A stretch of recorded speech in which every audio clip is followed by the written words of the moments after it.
The strength of the international community's response to this year's food crisis in Niger has helped feed more than 220,000 children under the age of 5. The central and eastern regions were hardest hit.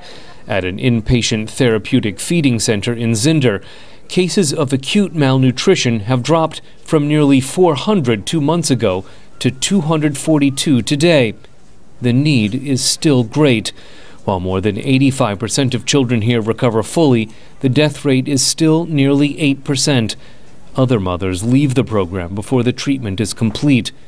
With 7 full-time doctors and 41 nurses, the center, run by Médecins Sans Frontières, has helped save the lives of children from the Zinder commune, as well as the surrounding areas of Miria and Magaria.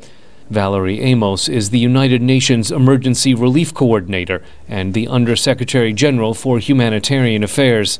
Things are improving slightly, but it's still extremely sobering. This is a country where the development indicators are all very poor, where you have population growth on a very large scale. I saw women today, I saw one woman who had 9 children, 4 of them had died.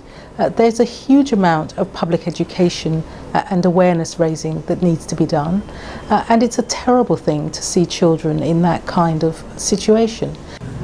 Though acute malnutrition is on the decline here, hunger in Niger is always a cycle. Even the best harvest will not last most families beyond February. Despite good rains, many millet farmers are already deep in debt from last year's failed crops, so they'll have less for themselves after paying off their loans. In the village of Tumor, less than 60 kilometers from Chad, pastoralists who moved their cattle across the border lost nearly a third of their herd to disease. Those who stayed behind lost as much as half their cattle. The UN says some isolated nomadic herders in northern enclaves lost everything. The UN Development Program has helped give pastoralists access to credit to rebuild their herds. Valerie Amos says more cattle and better rains alone cannot solve Niger's structural malnutrition. It speaks to the structural issue. You have very poor education indicators.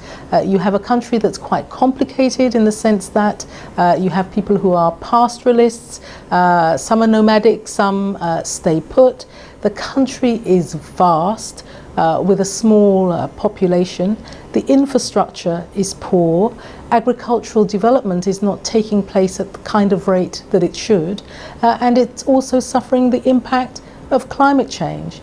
Relief officials say the response to this year's food crisis improved greatly after February's coup because military leaders were far more realistic about the challenges than the deposed government of Mamadou Tanja.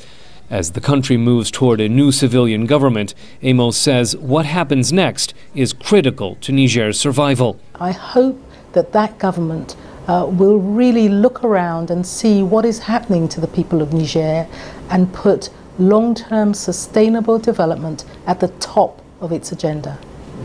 Voters in Niger decide whether to accept a new constitution later this month.